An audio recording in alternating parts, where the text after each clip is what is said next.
already nimanka aniga aan la fadhiyo waa ragga i basaasi doona oo diri doona inaan meesha joogo si la ii dilo waay marka adigu sad ku ogaatay ayaga basaasi doona gadaal dambe laga ogaan doona waan baxay qaybta koraan tagay waa fariistay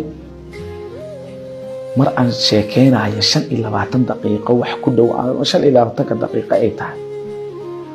waxaan isticmaal Facebook-gayga daqiiqad wax ka yar 30 second camal saana u gadgadiyay markaa gadgadiyay waa isku taleefankan xiray waa dhigay taleefanka dhigistiisa ogaal iyo ugu dambeysay oo xabadii ay u dhacday xabad markuu dhacay sabab ogeyn waxaan ogahay malaha sax ku dhacay wallahi markii koowaad ay xabadu igu dhacday aniga maadaama qof jirkiisa daroogo ay ku jirta aanan ahayn wuxuu saamaxay inuu ogaalkii iga tago isla markiiba aan u dul qaado waayo sunta xabada sunteeda inaan u dul qaado waayo jirkeygii sahlay oo la ii diiwaan geliyo ninka i xabadayna oo ii diiwaan geliyo already inaan dhintay markaad mobilka rogrogaysay ogaal halkaas kuugu dambeysay mobilka markaan rogrogo waa dhigay dhigistiisa waan ogahay laakiin wax ka dambeeyay ma ogi wax ka dambeeyay ma ogi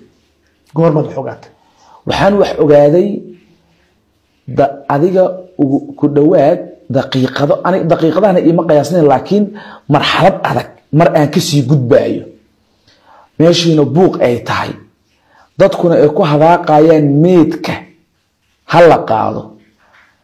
dhaawiciina la qaaday oo anigana meed ahaan la ii dul taagan yahay oo xoog la ii doonay sabab nin culusaan ahay dadku ima qaadi karin marka meesha walow dadku ay badnaayeen rag way wada baqayn way wada carareen gabdho iyo waxa igu soo haray marka in yaro kooban in baqaysa inay iqaado iyo in aan awood u lahayn inay iqaado oo aan xoog ay u qaado aanan haynin waxa laga wada hadlayana waa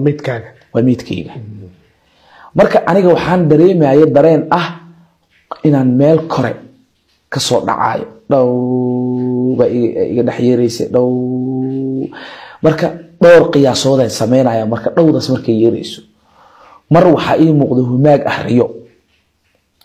mar waxa ii muuqdo humaag inaan meel ka sii dhacayo dabaqii aan saarnaa hortiisa inaan ka dhacayo mar waxa ii muuqdo humaag inuu qarax kor ii tuuray aan soo dhacoohayo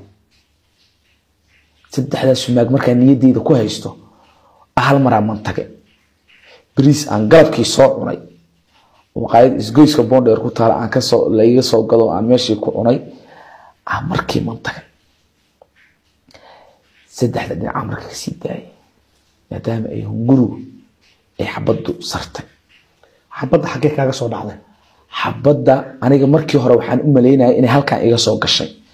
xanuunku halkaan uu iga badnaa midigtay ku yimid laakiin xaqiiqada waxay ahayd xabadu halkaan iga gashay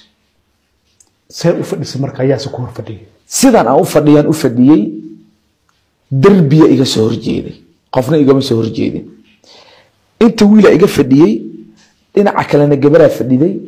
dhanka kalena wiilka ila dhaawacmi doono fadhiyo aniga gabar waxay ka fadhiyaan bidix wiilkana midigu iga fadhiya ani marka waxaan qiyaasayaa xabadu inay halka iga soo gashay